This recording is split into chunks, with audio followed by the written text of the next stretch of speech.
சதுரசித்தி லிங்க மாஹாத்மியம் 33ஆம் அத்தியாயம். ஆனந்த ஈஸ்வரலிங்கம். ஸ்ரீ ஹரர் கூறினார், ஆனந்தேஸ்வரலிங்கம் 33வது தெய்வம். புண்ணியவான் மற்றும் பாவங்களை அழிக்கும் தெய்வம் என்பதை அறிந்து கொள்ளுங்கள். அது எப்போதும் அனைத்து வகையான செல்வங்களையும் ஏற்படுத்துகிறது, அதாவது கொடுக்கிறது. முன்னர் ரதந்திர கல்பத்தில் அனமித்ரர் என்றொரு மன்னர் இருந்தார். அவர் பூமியில் ஒரு பேரரசர், பக்தி உள்ளவர் மற்றும் உன்னத ஆன்மா கொண்டவர். அந்த மன்னன் சுரண்டல்களின் செல்வத்தால் நிறைந்திருந்தான். அவர் மற்ற அனைத்து உயிரினங்களையும் மிஞ்சினார். சூரியனைப் போல மாறாமல் பிரகாசித்தார். அவர் தனது எதிரிகள், மகன்கள் மற்றும் நண்பர்களிடம் பாரபட்சமற்றவராக இருந்தார். அவர் மிகப்பெரிய தர்மத்தை அறிந்திருந்தார். மலையின் மகளே, அவர் சிறந்த நிறமுடைய ஒரு பெண்மணியான கிரிபத்ராவை திருமணம் செய்தார். அவள் அவனுக்கு மிகவும் பிடித்தவளாக இருந்தாள். அவனுடைய சொந்த உயிரை விட அவனுக்கு மிகவும் பிரியமானவள். அவனுக்கு நல்ல அறிவாற்றல் கொண்ட ஆனந்தா என்ற மகன் இருந்தான். அறிவை தேடுவதில் ஈடுபட்டிருந்தான். பிறந்த உடனேயே குழந்தை அரசரின் மடியில் சீராக ஓய்வெடுத்ததும் அவன் மீண்டும் மீண்டும் உதடுகளை உதட்ட ஆரம்பித்தான். அரசர் அவனை மிகுந்த பாசத்துடன் கட்டி பிடித்து மீண்டும் மீண்டும் உதடுகளை உதட்டச் செய்தார். அவன் முந்தைய பிறவிகளை நினைவில் கொள்ளும் சக்தி பெற்றிருந்தான். தன் தாயின் மடியில் படுத்து கொண்டு புன்னகைத்தான். உற்சாகமான தாய் இந்த வார்த்தைகளை கூறினாள், எனக்கு பயமாக இருக்கிறது. இது என்ன அன்பான குழந்தை, உன் முகத்தில் சிரிப்பு தெரிகிறது. நீ அகால ஞானம் அடைந்தாயா? நீ காணும் பாக்கியம் என்ன? இவ்வாறு கேட்டபோது அவர் தன் தாயிடம் பதிலளித்தார், ஒவ்வொருவரும் தனக்குரிய சொந்த நலனையே விரும்புகிறார்கள். முன்னால் இருக்கும் ஒரு பெண் பூனை என்னை பிடிக்க விரும்புகிறது. உனக்கு புரியவில்லையா? புதிதாக பிறந்த குழந்தையை எடுத்து செல்லும் இந்த இரண்டாவது பூனை மறைந்து விட்டது. மகன் மீது பாசத்துடன் அன்பான அன்னை, நீங்களும் உங்கள் சொந்த நலனையே விரும்புகிறீர்கள். நீங்கள் என்னை பல முறை வார்த்தைகளை சொல்லச் செய்து என்னை மீண்டும் மீண்டும் கட்டி பிடிக்க வைக்கிறீர்கள். புதிதாக பிறந்த மகனின் மீதுள்ள பாசத்தால் ஏற்படும் இந்த உற்சாகம் எல்லா பெண்களிடமும் இருக்கிறது. எனவே நான் சிரிக்க வேண்டிய கட்டாயம் ஏற்பட்டது. அதற்கான காரணத்தை கேளுங்கள். தனது சொந்த நலனில் பற்று கொண்ட இந்த செல்ல பெண் பூனை என்னை காண்கிறது. அதேபோல் புதிதாக பிறந்த குழந்தையை எடுத்து செல்லும் இந்த இரண்டாவது பூனையும் மறைந்து போனது. என்னிடமிருந்து பெறப்பட்ட நன்மையை நீங்கள் படிப்படியாக அனுபவிக்க விரும்புகிறீர்கள். நான் யார்? நான் உங்களுக்கு என்ன உதவி செய்தேன் என்று உங்களுக்கு தெரியாது. குழந்தைகளுடனான தொடர்பும் மிக நீண்ட காலம் நீடிக்காது. இது 5 அல்லது 7 தினங்கள் மட்டுமே. இன்னும் நீங்கள் என்னை மிகவும் நேசிக்கிறீர்கள். எப்போதும் என்னை தழுவுகிறீர்கள். நீங்கள் என்னிடம் பொய்யாக உரையாடுகிறீர்கள்.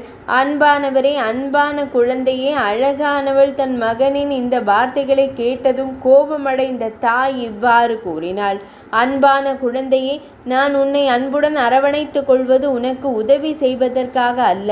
உன்னிடமிருந்து பெறக்கூடிய எனது சொந்த நன்மையை நான் விட்டுவிட்டேன். இதை கூறிவிட்டு அவள் அவனை நிராகரித்து படுக்கையிலிருந்து வெளியேறினாள். பின்னர் ஜடஹாரிணி, புதிதாக பிறந்த குழந்தைகளை எடுத்துச் செல்லும் ஆவி, கைவிடப்பட்ட குழந்தையை தூக்கிச் சென்றது. என் அன்பானவரே, அந்த பையனுக்கு முந்தைய பிறப்புகளை நினைவில் கொள்ளும் சக்தி இருந்தது.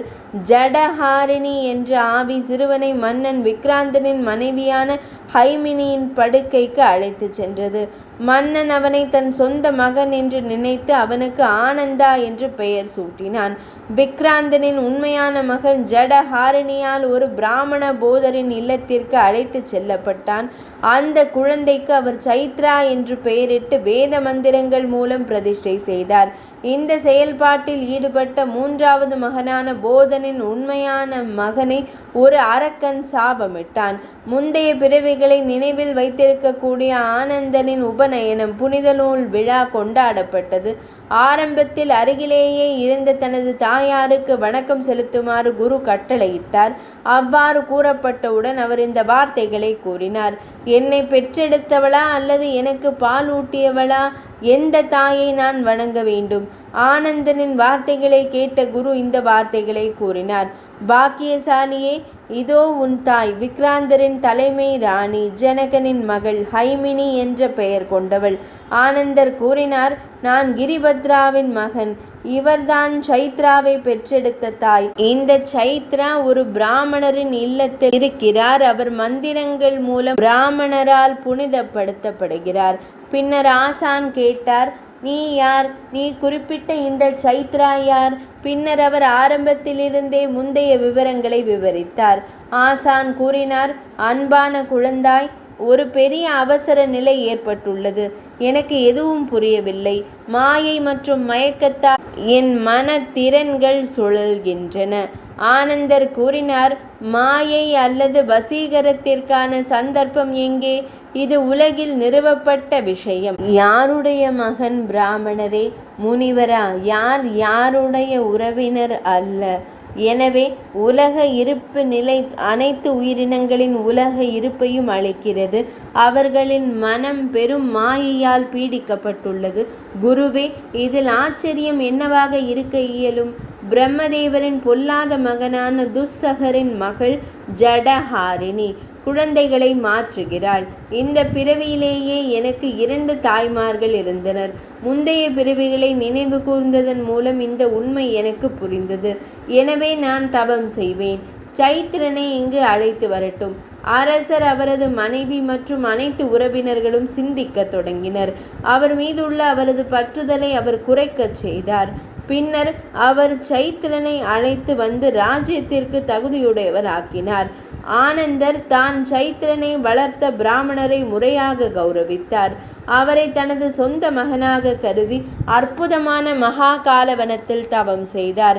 இந்திரேஸ்வர தேவரின் மேற்கில் உள்ள சிறந்த லிங்கத்தை அவர் பக்தியுடன் சாந்தப்படுத்தினார். அவர் மிகவும் கடினமான தவம் செய்தார். தூய புன்னகை கொண்ட பெண்ணே, அவர் தவம் செய்யும் போது தெய்வம் அவரிடம் உரையாடியது. அன்பானவரே, நீ ஏன் இந்த கடுமையான தவம் செய்கிறாய்? கூறுவாய். நீ 6வது மனுவாக இருப்பாய். போய் அதன்படி செயல்படுவாய். உன் தவம் போதும். அதன் பிறகு உனக்கு விடுதலை கிடைக்கும். தேவர்களின் இறைவனால் இவ்வாறு கூறப்பட்ட போது மிகவும் புத்திசாலியானவர் கூறினார், அப்படியே ஆகட்டும். தேவி, அவர் பிரம்மனுக்கு இணையாக மிகப்பெரிய புகழை பெற்ற மனு ஆனார். இந்த லிங்கத்தை வழிபடுவதன் மூலம் அவர் மகன்களை பெற்றார். அவர் சிறந்த தெய்வத்திற்கு ஆனந்தேஸ்வரர் என்று பெயரிடப்பட்டது. ஆனந்தரால் அரிய சித்தி பெறப்பட்டதால் அது பூமியில் ஆனந்தேஸ்வரர் என்று நன்கு அறியப்பட்டது. பெரிய விழிகளை கொண்ட பெண்ணே, தெய்வமான ஆனந்தேஸ்வரரை தரிசிப்பவர்கள் மகன்களையும் பேர குழந்தைகளையும் நிறைவாக பெறுவார்கள். ஆனந்தேஸ்வரரை காண்பதன் மூலம் மனிதர்கள் அந்த சிறந்த பக்தியை அடைகிறார்கள். மேலும் கோடிக்கணக்கான பிறப்புகளில் குவிந்த அவர்களின் பாவங்கள் கரைந்து போகின்றன.